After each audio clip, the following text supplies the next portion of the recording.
নমস্কার বন্ধুরা, আশা করি তোমরা সবাই ভালো আছো। তো আমরা আজকে যাচ্ছি কান্তজিউ মন্দিরে 20 সহস্রাধিক কণ্ঠে গীতাপাঠ অনুষ্ঠানে। তো ইতিমধ্যে কান্তজিউ মন্দিরে যাওয়ার প্রায় 1 কিলোমিটার আগেই এখানে একটি গ্যারেজে আমাদের বাইকটি রেখেছি।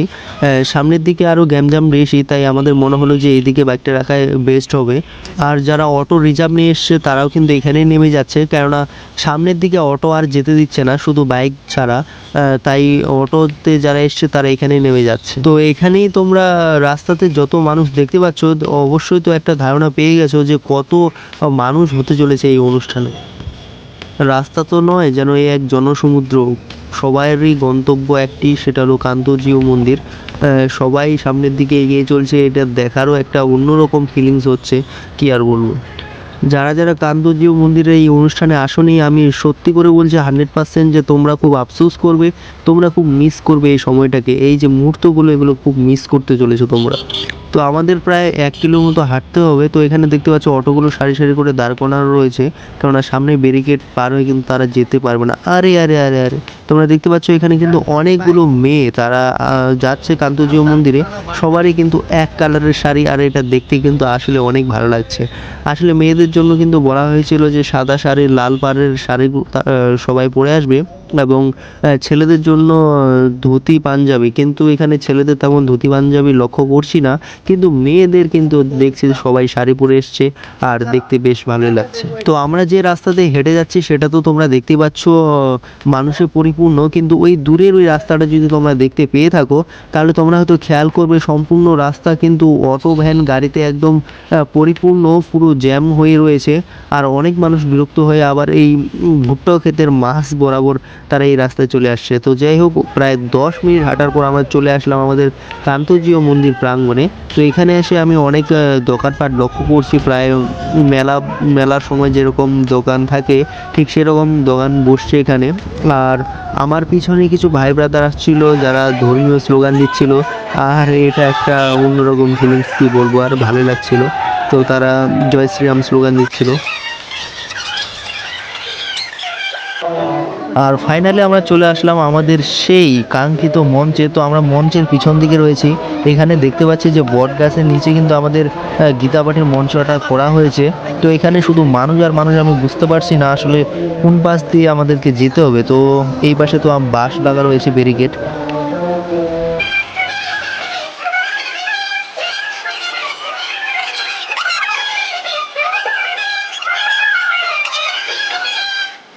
এইটুকু রাস্তা আসতে আমাদের প্রায় 5 মিনিট সময় লেগে গেল। আসলে মানুষের গ্যামজামে ঠিকমতো হাঁটাও যাচ্ছে না।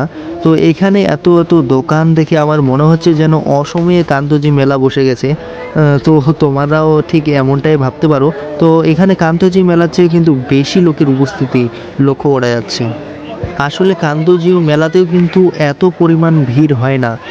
তোমরা যারা কান্তজিউ মেলাতে এসেছিলে তারা কিন্তু অবশ্যই জানো, সেখানে প্রায় 1 মাস ব্যাপী মেলা হয়, কিন্তু এত পরিমাণ ভিড় কিন্তু কখনো লক্ষ্য করা যায়নি। তো আমরা ধীরে ধীরে এগিয়ে চলেছি মঞ্চের দিকে। জানি না মঞ্চটা ঠিক মতো আমরা দেখতে পাবো কি না। এত গ্যামজামের মধ্যে কিন্তু আমরা মঞ্চের দিকে যেতেও পারছি না। তো চেষ্টা করব তারপরেও আমরা কাছে যাওয়ার, কেননা এটার জন্যই তো এত দূর থেকে কষ্ট করে এসেছি। তো যদি আমরা গীতাপাঠ দেখতেই না পাই, তাহলে আমাদের এতটা রাস্তা আসা একদম বৃথা। তো এইদিকে আমরা একটু ফাঁকা দেখতে পাচ্ছি, তো চেষ্টা করব এদিক দিয়ে দেখার। তো এখানে আসলে উঁকি মেরে একটু একটু দেখা যাচ্ছে। তো ফোনটা উপরে ধরে আমি তোমাদেরকে দেখানোর চেষ্টা করব আসলে ভিতরের দৃশ্যটা ঠিক কেমন। আমরা আসতেই কিন্তু অনেকটা দেরি করে ফেলেছি, তোমরা দেখতে পাচ্ছ অলরেডি কিন্তু গীতা পাঠ এখানে শুরু হয়ে গেছে। তো মঞ্চের দিকে আমরা ঠিক ক্লিয়ার দেখতে পাচ্ছি না, আসলে এখানে অনেকটা আলোর অভাব রয়েছে। তো তারপর আমি তোমাদেরকে যদি একটু জুম করে দেখানোর চেষ্টা করি, তারপরও আমি তোমাদেরকে সম্পূর্ণভাবে দেখানো সম্ভব হচ্ছে না আমার। তো আমি চেষ্টা করব সামনের দিকে গিয়ে তোমাদেরকে একটা ক্লিয়ার শট দেখানোর। তো এখানে এত পরিমাণ যে মানুষ হবে হয়তো বা আয়োজক কমিটিও তার ধারণা করতে পারে নাই। তো তোমরা দেখতে পাচ্ছ এখানে যদি তারা 20,000 কণ্ঠে গীতাপাঠ না দিয়ে 50,000 দিত, সেটাও হয়তো এখানে রেকর্ডটা ভেঙে যেত আমার মনে হচ্ছে। তো আমরা মঞ্চের প্রায় চারদিকে ঘুরে ঘুরে দেখার চেষ্টা করছি, কিন্তু কোনো দিক দিয়ে আমাদের কিন্তু সম্পূর্ণভাবে দেখা সম্ভব হচ্ছে না।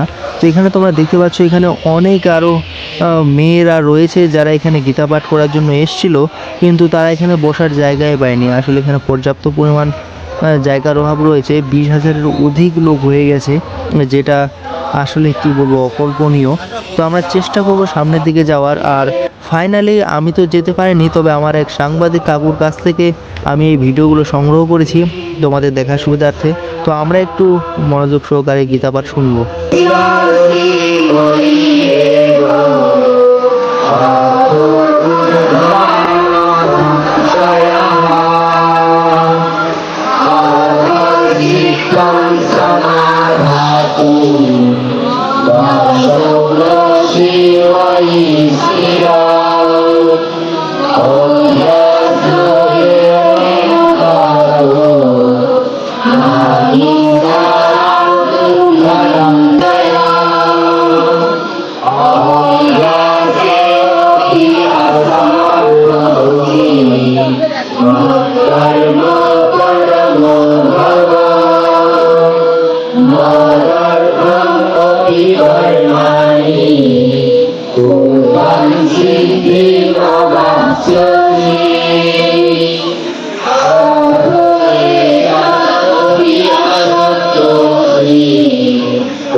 আসলে সামনের দিকে শুধুমাত্র সাংবাদিকদের জন্য বরাদ্দ রাখা হয়েছে, আর সাংবাদিক ছাড়া জনসাধারণ মঞ্চের সামনে যেতে পারবে না। সেখানে উপস্থিত রয়েছে আমাদের মাননীয় ভূমিমন্ত্রী শ্রী নারায়ণ চন্দ্র, তো তিনি উপস্থিত রয়েছে এখানে। আরও আমাদের সহকারী জেলা প্রশাসক এখানে উপস্থিত রয়েছে, আমাদের কাহারোল উপজেলার ইউনো মহোদয় এখানে উপস্থিত রয়েছে, কাহারোল থানার সম্মানিত ওসি, আরও উপস্থিত রয়েছে আমাদের জেলা পুলিশ সুপার। এবং এখানে কিন্তু আমাদের আইন শৃঙ্খলা বাহিনীর কঠোর নিরাপত্তা জোরদার করা হয়েছে।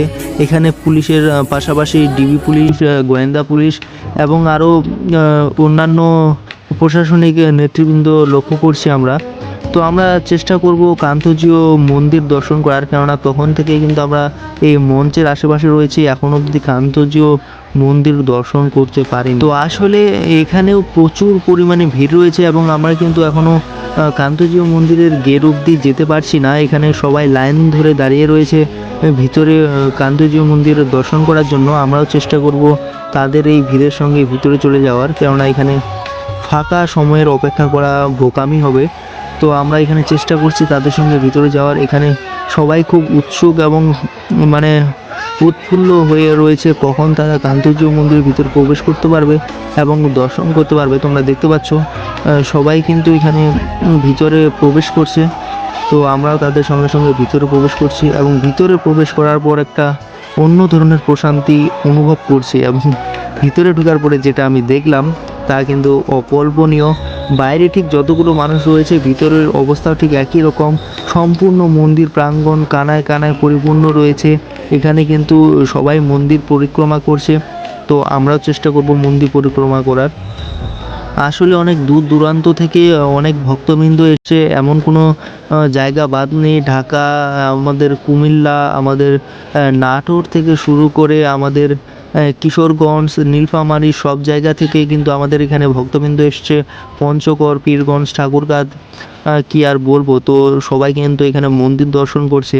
তো তাদের সঙ্গে সঙ্গে আমরা একটু পরিভ্রমণ করে নেব। তো সামনের দিকে আমরা দেখতে পাচ্ছি আমাদের এই গীতা সংঘের ভক্তবৃন্দ এখানে উপস্থিত হয়েছে এবং তারা কিন্তু জয় গীতা বলে কিন্তু এখানে স্লোগান দিচ্ছে। তো আমরাও তাদের সঙ্গে কিছুক্ষণ সামিল হওয়ার চেষ্টা করছি।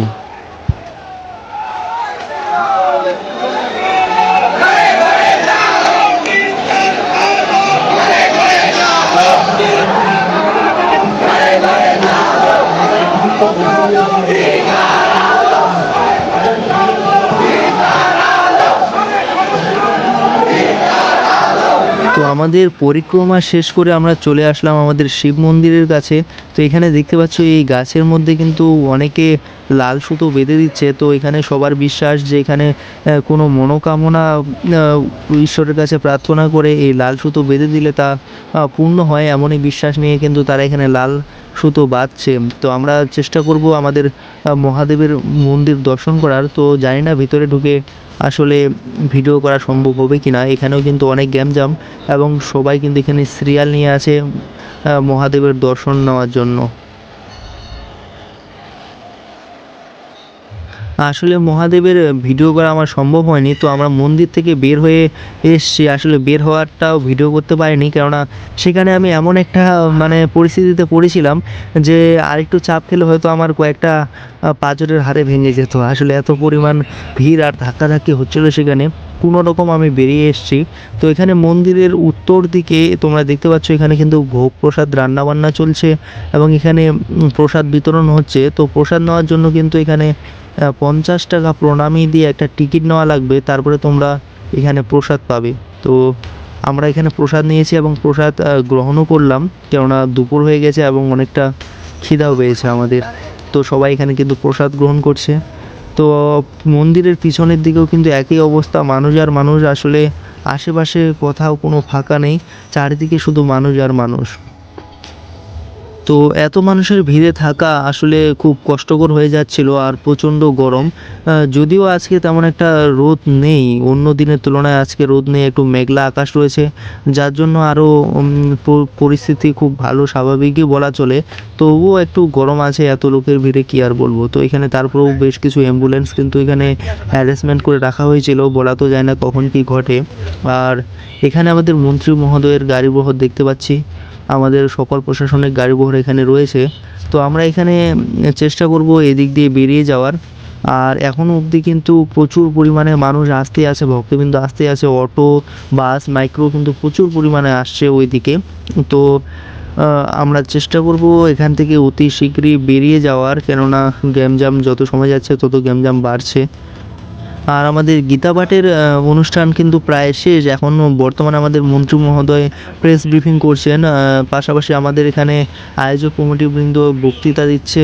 তো এই যে এত বড় আয়োজন, এটা কিন্তু করা হয়েছে আমাদের গীতার প্রচার করানোর জন্য এবং আমাদের হিন্দু সমাজকে জাগ্রত করার জন্য, তারা যাতে নিত্যদিন গীতা পাঠ করে। আসলে আপনারা যদি গীতা পাঠ না করেন তাহলে এত বড় আয়োজনটা সম্পূর্ণ বৃথা চলে যাবে। তো আমি সবাইকে অনুরোধ করব আপনারা প্রত্যেক দিন একটু সময় করে হলেও গীতা পাঠ করবেন অবশ্যই।